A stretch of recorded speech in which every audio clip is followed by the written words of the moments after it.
Welcome back to a video here on the xisumasays channel where we talk about things, and today we're talking about something going on in the Minecraft community, and this is probably not going to reach the sort of people that I would like it to reach.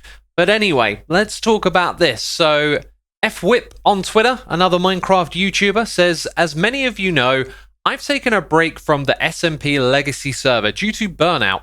To be blunt, a large portion of this is due to constantly being called a knockoff version or copy of other Minecraft SMPs or creators. And it's actually part of a thread. So Fwip goes on to say, a big part of what I try to do is to be unique and come up with my own ideas, which I am proud of. But when I was uploading videos from Legacy, I was receiving hundreds of comments saying I was copying Y creator, and it got to me. I tried fighting the urge to take a break, but I got to the point where I'd stare at the multiplayer screen for 10 plus minutes and eventually just close Minecraft down and do something else. That was a huge wake-up call for me. However, I'm feeling ready to jump back in, so I'm going to bring back the Legacy as a 1 week a stream series and focus on X life and building with Fwip on YouTube. This is the balance I think I need to stay creative. Thank you for your patience while I sort things out. I appreciate the support as my content grows and evolves. There is so much that I could say about many of the things brought up right here, and we'll start off with the being called a knockoff version or a copy of another Minecraft SMP or a creator. That is something that I have experienced myself, and it's something that I know others experience, and I wouldn't be surprised, given the popularity of Hermitcraft at the moment, if that is one of these other SMPs that people get called ripping off, which is, to me, kind of ironic, because when Hermitcraft started, I was there at the beginning, and we got called a Minecraft ripoff. And if there was actually an origin source for SMP communities creating videos together, I do believe Minecraft would be it. I'm not aware of anything else that predates that. So people would call us a copy or a knockoff of them, and then as time went by, Minecraft kind of disappeared. It had its own problems. We grew in popularity. Now we all of a sudden become the thing that other people say other people are copying. It is just ridiculous to say such a thing, because everything in life is a remix of other things inside of culture.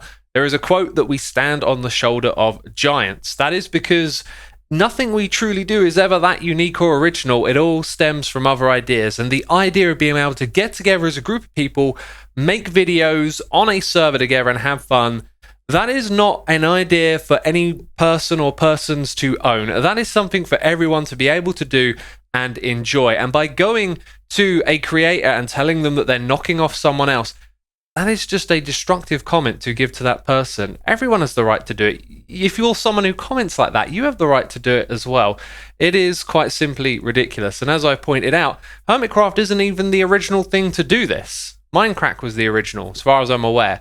And I don't think they would ever think that they exclusively own that idea or concept. And so it's really disheartening to see this. And I felt like speaking up, especially because I'm aware that us being such a big community, Hermitcraft probably therefore naturally generates those comments out there on other people's channels. The same thing goes for calling someone a copy of another creator as well. I am a content creator. I did not do everything I do in a unique bubble. I was influenced by other creators around me. When I first started getting into Minecraft YouTubing, it was DocM, Efo, and Static77 who influenced me as a creator. And then over time, other people have come along and influenced me. I've seen other video makers do time lapses. That started to influence me. Other people upping their game with editing, and then that would influence me. We all exist interconnected with one another in a symbiotic relationship where we are all influencing one another. People don't own ideas. Now, obviously there is occasions where people blatantly copy, i.e. take something and then put it in their own video and don't credit. That does happen, but that's not what we're talking about here. We're talking about creators who go to the Minecraft world to create things, and there's going to be so much similarity between one thing and another because there are so many millions of people playing this game. There are loads of people experimenting with building styles. There are a limited amount of blocks to pick from, and there are going to be things that seem similar, but to call someone a copycat is just not fair. Unless you're a mind reader and you're able to see that, oh, actually, they put none of their own creative input into this and they simply saw something somewhere else and moved it block by block to their little video that you're watching. then you could call them a copycat, but no one's a mind reader. So we have to give, first of all, people the benefit of the doubt. It's also quite ridiculous, like I said, unless you've been caught red-handed, let's say. And I've actually, had people copy my content by taking my world downloads and then using them to make a tutorial on the same thing I used to make a tutorial on and not crediting me. That's the kind of example that I'm getting at. But for the most part, when people use this terminology, it's kind of ridiculous. Another thing Fwip says in this thread of tweets is that they tried fighting the urge to take a break to the point where they'd stare at the multiplayer screen for 10 plus minutes and eventually close Minecraft. I'm glad they realized that was a wake-up call. Taking breaks is kind of important, and YouTube has very much tried to make us as creators more aware of this. It's very grindy, YouTube, naturally.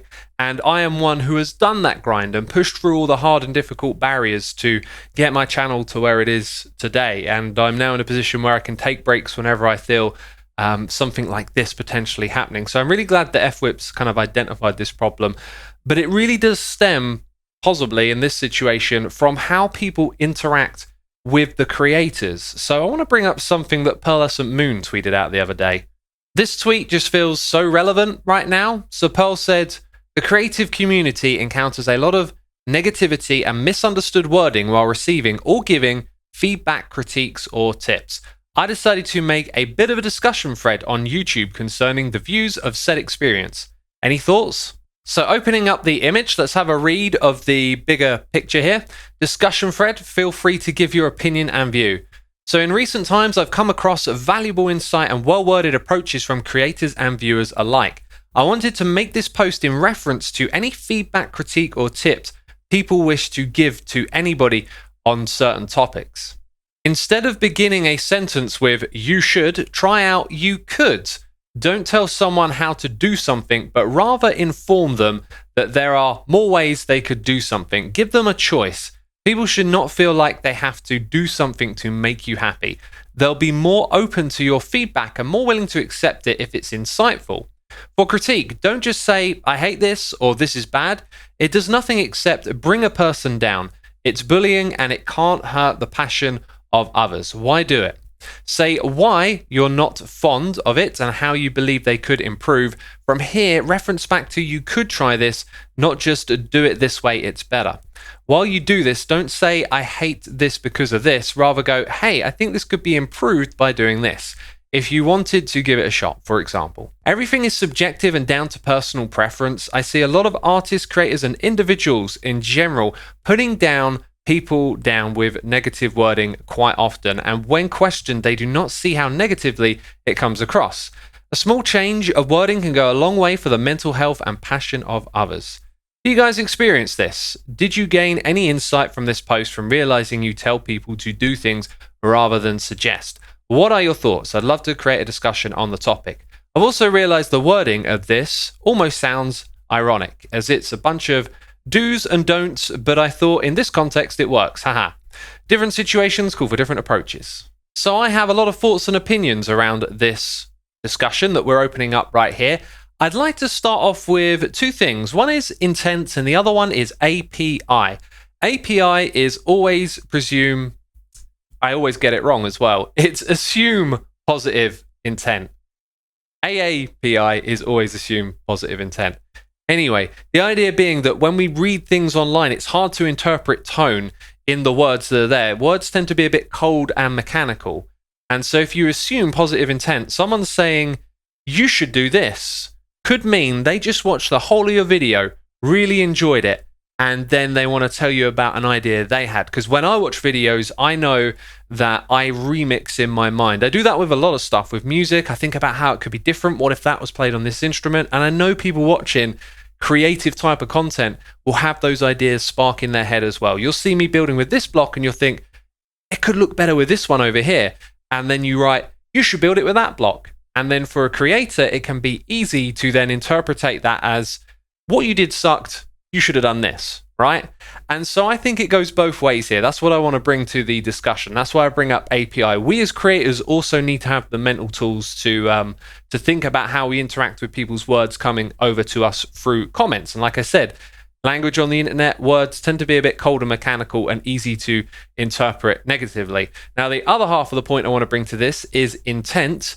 You've got to think about what is the intention of communicating with language. And I think what Pearl points out here is that the way in which we communicate in the YouTube comments tends to put up some hurdles and barriers that are difficult to get around.